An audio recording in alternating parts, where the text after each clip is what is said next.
Yo, what up? Today we're covering the newest dungeon that came out into the game, and I'm talking about the Seal, where you are fighting the Dark Element Ruined Temple. This one is pretty difficult as the strategy for beating this dungeon is very different to other raids that have been released. And I'm making this video as sort of a guide explaining, first of all, what teams are good here, what monsters and the overall strategy you need to focus on for beating this dungeon. Second of all, I'll be covering how should I say it, all of the damage or attack patterns of the boss so that you can understand how to actually beat it before even going into your first raid. I'll try to cover each attack that the boss does and my tips on how to first of all counter it and second of all actually beat the boss, including all of the stages. And third of all, just some finishing touches on what units are good for it, what to look out for in terms of teams and stuff like that.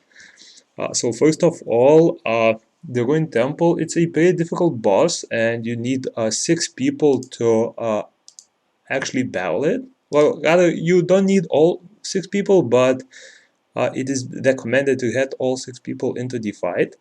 Uh, Currently, the waiting times for the dungeon are very long since not a lot of people can actually do it. So if you do see that you are waiting for like 15 or 20 minutes in your queue, just know that it is to be expected until much more people catch up and actually are able to do the dungeon. So for the dungeon itself, it has the power limit of 362,100, after which you can get the bonus.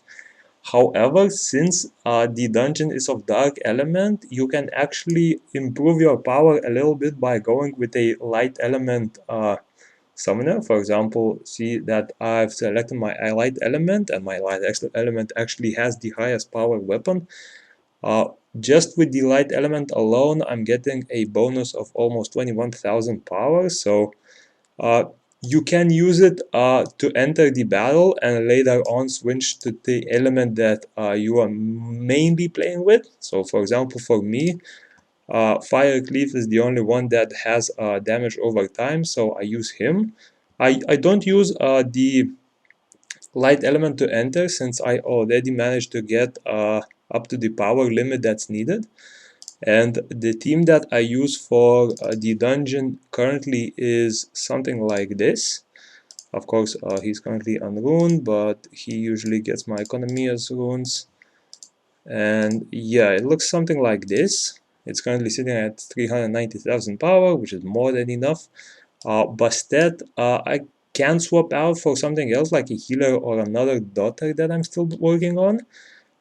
He's just an amazing unit for both the attack speed and the movement speed.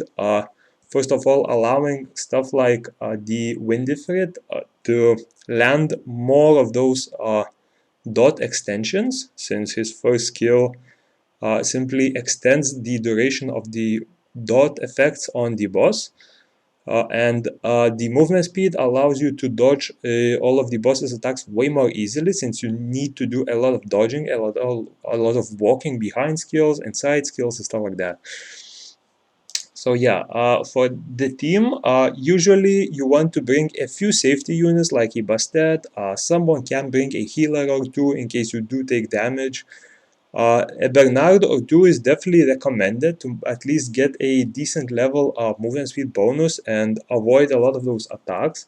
Since if you do dodge all of those attacks, in some cases you might not even need a healer, as a Bastet shield will be more than enough to sustain a few hits that the boss does.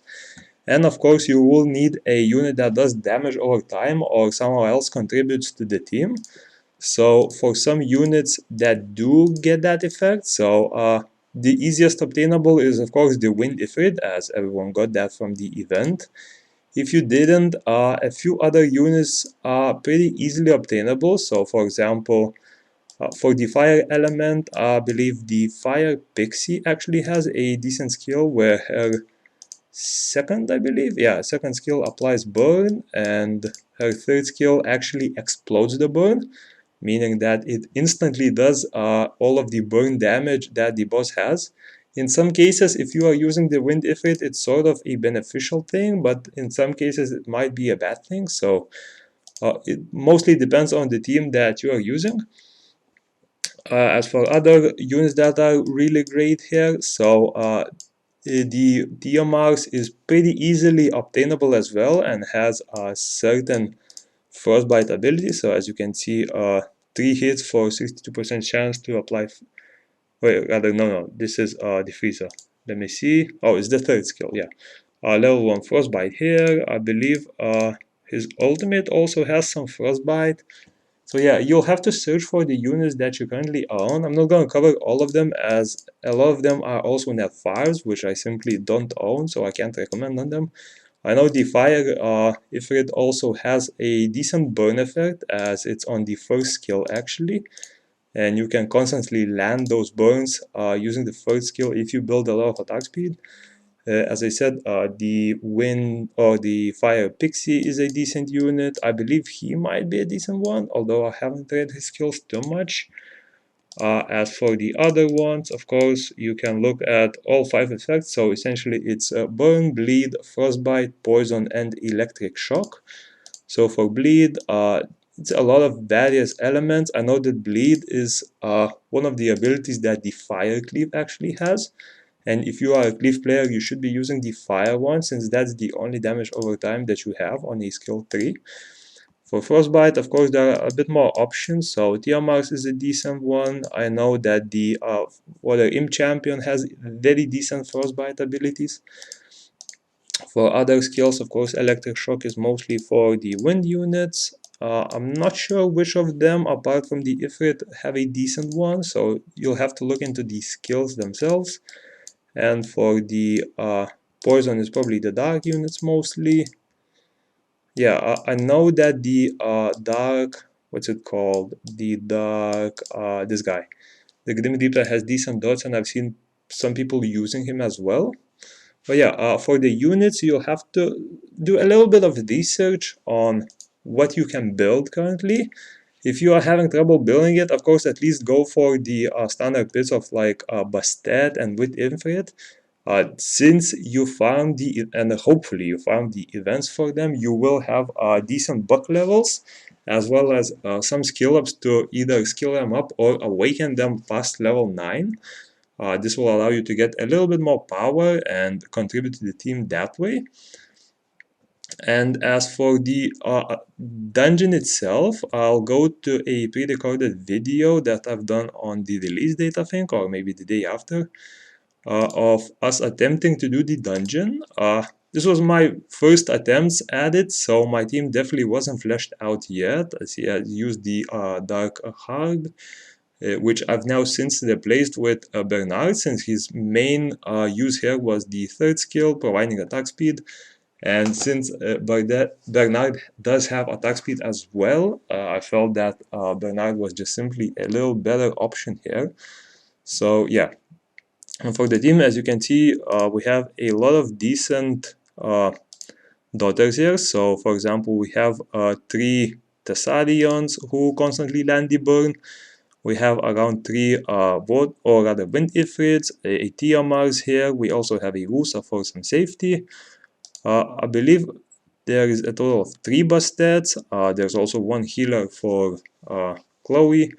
So yeah, there's definitely some improvement to make for the teams that we used, but as the dungeon goes on, people will definitely flesh out their teams a little more and have even more efficient teams. I know that the time that we did this run, this was like a 6.30 second rather 6-minute 30-second run, and it was like rank 1, but by now the records have gone down to 3 minutes 30, so definitely there's some improvement there.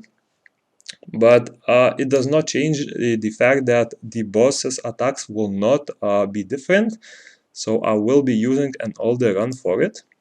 So yeah, as soon as one of the members enters the dungeon, all of them get teleported, and the boss starts with the same attack every time. So there are these 2 sort of triangle cone shaped things. and essentially he deals decent damage and pushes everyone who gets in the range. So make sure that you are standing here. If you have melee champions or melee monsters, try to avoid attacking the boss during this attack, as in a lot of cases either you or one of your monsters will just go into the very border of that attack and will get hit, resulting in a lot of damage being dealt. So it is better to just wait out a second or two right before the attack and back out a little bit to avoid getting hit. Of course, as always, make sure that your units are set to follow you at all times. Never use any of the other two modes for following units, otherwise they will be getting hit, and they will be getting hit a lot. And yeah, so the boss lands this attack. As you can see, some units, like I think that might have been my effect, I'm not sure, they got hit and got pushed back quite far. One thing to remember about this boss is that he's immune to all harmful effects apart from damage over time, so he'll only be able to get bleed, electric shock, burn, frostbite, and poison. And yeah, your goal is to essentially stack all of these effects to level 10 and keep them on for as long as possible. That's where the Wind Ifrits come clutch, as they can pretty much extend those effects permanently. Now the boss does this push attack. Unfortunately, I didn't turn towards it, so I don't have a good view of it. But essentially, everyone in the range will be receiving a lot of damage and getting pushed back, while the boss travels along the line.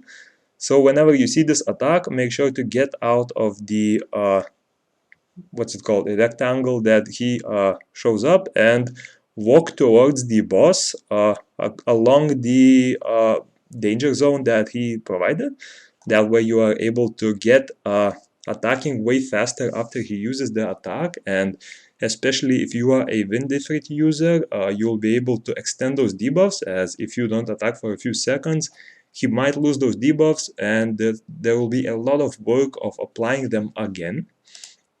So yeah, as you can see, of course, as being pretty new to the dungeon, none of us knew how to, well, except this guy maybe, none of us knew how to react to some of the attacks, so it's still a learning process, but I'm trying to explain it after playing this dungeon for a few times, so that you do not get lost in it as well.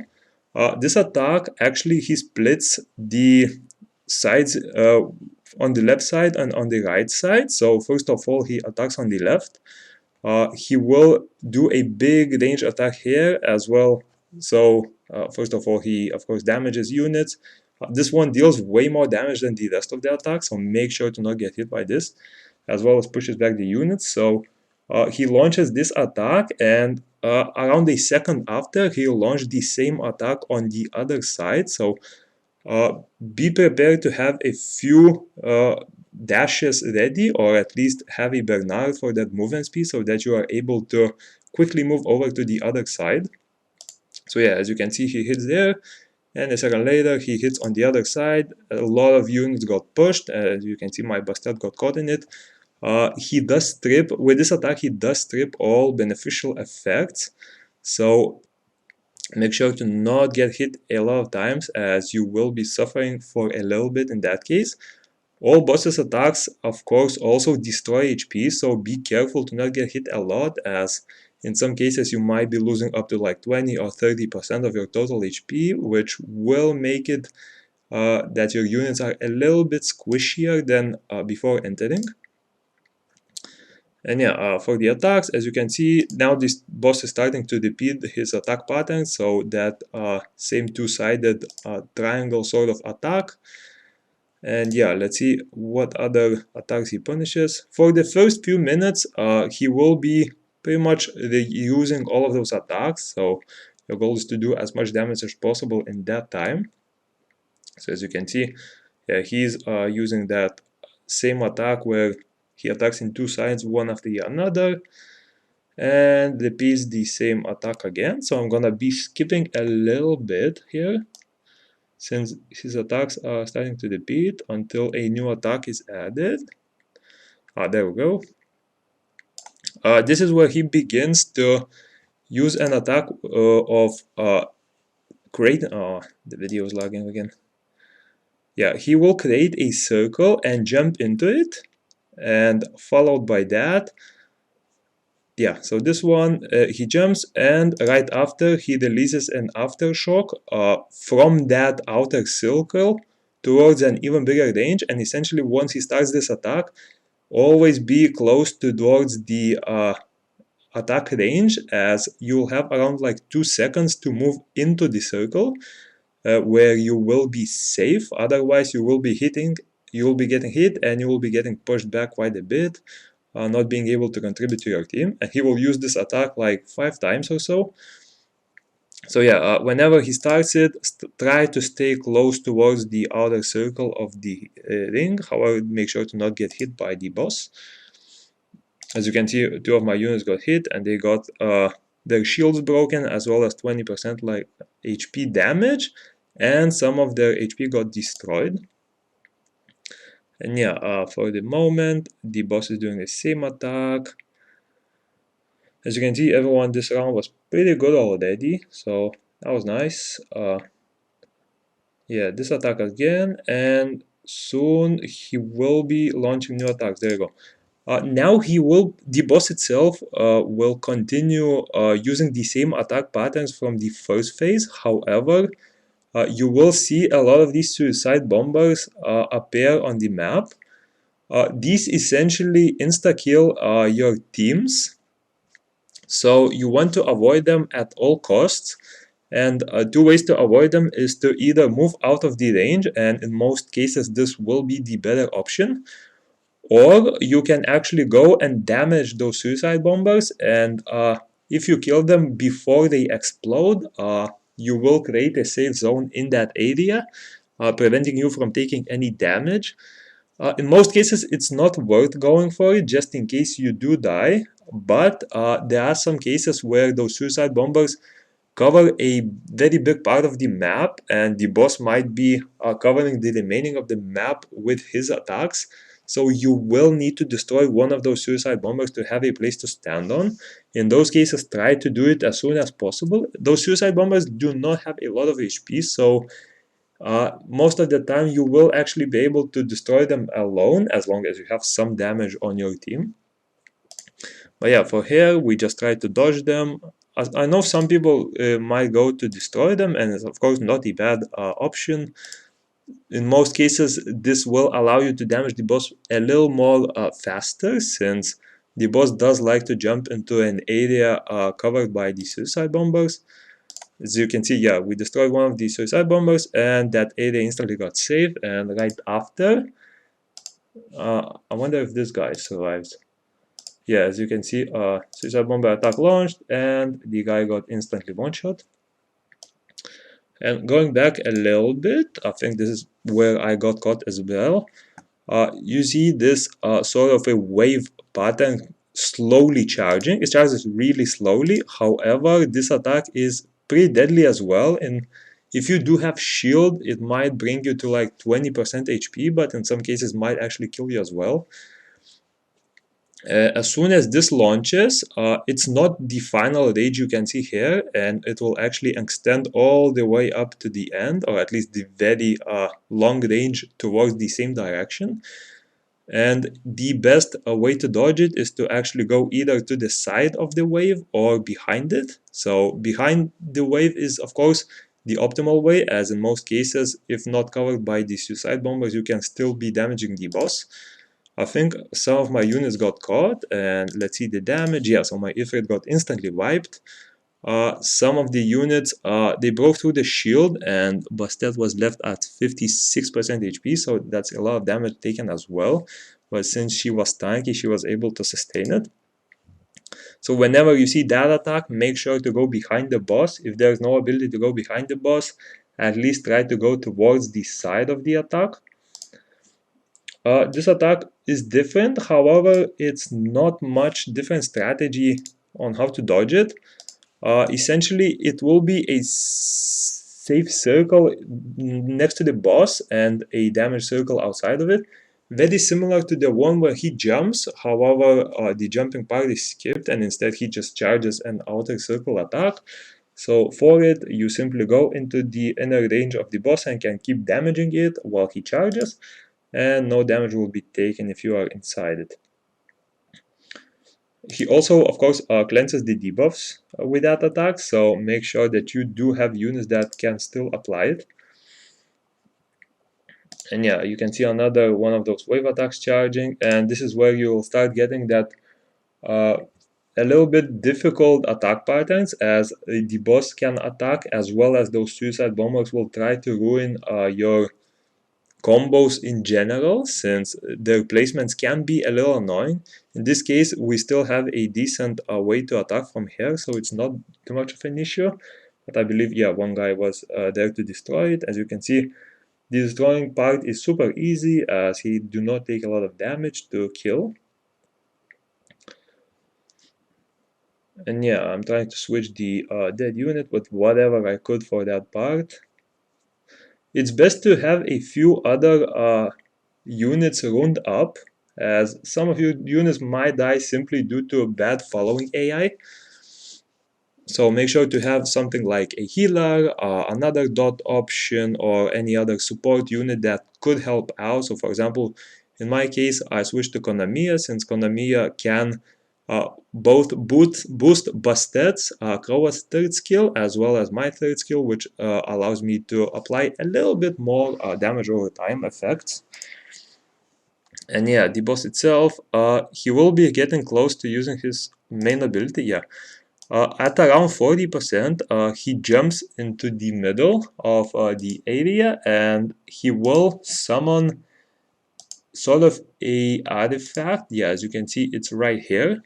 The boss becomes invincible. Of course, you can damage it with stuff like karambits, but you do need to kill this little bubble that appears. Otherwise, all of the units on the battle will instantly die. So whenever this phase happens, as you can see, the boss will start charging the attack across the whole arena, starting from his location up towards the inner circle. And if you do not kill the what's it called, energy of guard, before the red circle reaches the edge, you will die. However, if you do successfully kill it, this, I'll actually just let it play out, as it will be way easier to explain with showing it. So yeah, as you can see, everyone groups up. We kill it quite easily, I'd say. You get this safe zone. Since the attack does cover the whole arena, you have this safe zone, which provides invincibility to every unit inside, and essentially if you are inside it, you do not get damage. So like those units will be dying, as they simply do not follow the AI, and this is why I'm saying it's important to have the following option set to follow you rather than follow the same target or stuff like that, since some units simply do not move when locked onto the target. And yeah, after this, most of the attack patterns repeat. So as you can see, that attack where he attacks from both sides, coupled with some suicide bombers. And yeah, you can see some attack patterns create pretty difficult areas to escape to, especially when they cover a lot of the area. And yeah, we lost one unit here, or one member on it. I think, yeah, he arrived, so that's all good. And yeah, apart from that, the run was a success, of course. I did have a few failed runs, but that's mostly due to inexperience killing this dungeon. You can expect some failed runs, especially if you are playing with public parties, as some people are simply new and the strategies are not fleshed out. Of course, there's nothing to be mad about, as people do need to learn the dungeon slowly, and once they do learn, the runs should be way faster. As you can see previously with the Mythos dungeon, the runs were taking a long time, a lot of them were failing, and now most of the people are actually able to complete those runs in like a minute or a minute and a half, even public lobbies. So rest assured that people will get better at this. Yeah, as you can see, you can always have an option to just go away for a little bit and heal up if needed, or for example switch up the units without getting the mana cost for it. As you can know that if you are outside combat, mana switching costs 0, so you are able to do that.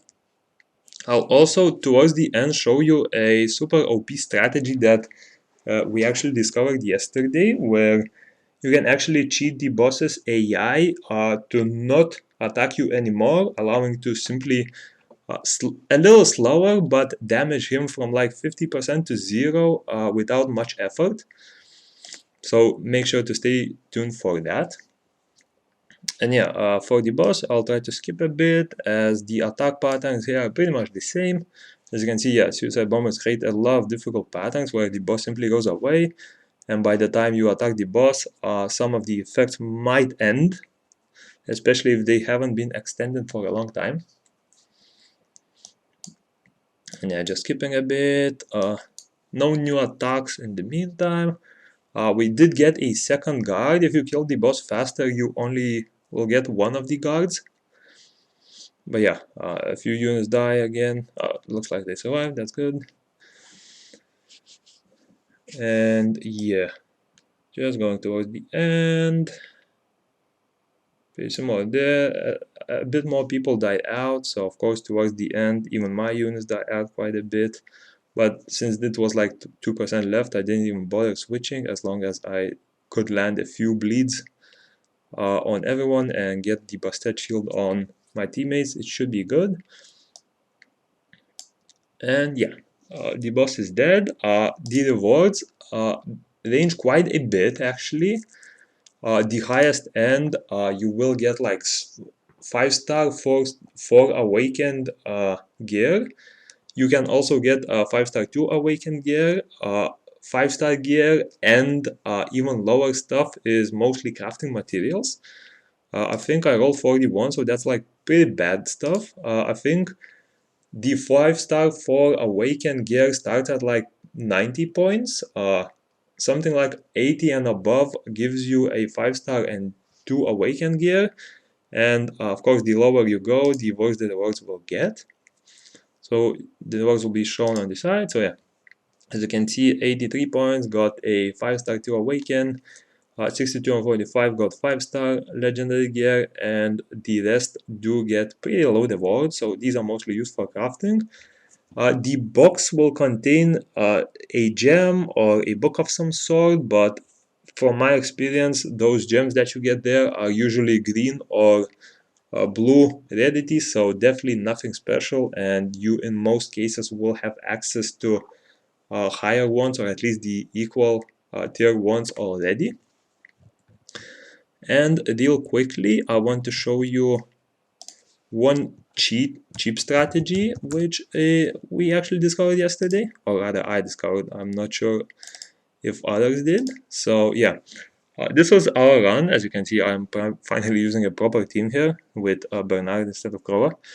So yeah, this is after the guardstone phase. So after you pass the first guardstone and the boss goes back to attacking regularly, as you can see, one of the members actually got aggro of the boss, so the Nizea guy, and the boss started chasing him, and he was actually able to simply run around whilst the boss was chasing him, and 3 of us were able to keep hitting him constantly.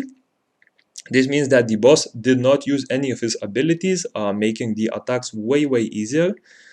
And yeah, that way we were able to finish it towards the very end, as you can see. Yeah, I tried to switch my screen towards the guide just to see that his strat is working pretty well. But yeah, he just kept running around, not getting the hit from the boss, and that way we were able to do it all the way down to 0 HP, as you can see. The boss did not use any attacks after the initial phase, and we were actually able to I just on the chat, and yeah, we were able to beat it that way. Just for defense, I'll show you the rewards you can get again. I mean, bless this guy, he got a 1, so sorry for him. And yeah, you can see the items 1 to 46 were pretty low. I got 60 and I got a 5-star Zero Awaken bracelet, I believe that is, and a 95 got a 5-star 2 Awakens. Wow, 95 but still not 4 Awaken gear. So yeah, you definitely need a lot of luck to get the items here. And yeah, I hope this guide helped you out a little bit. My main goal with this was to help you understand how to beat the boss, and especially understand the attack patterns of it, as I know that when learning the dungeon, that will be the hardest part of it, not having that initial experience for the boss at first. And yeah, hope you enjoyed it, and see you in the next one.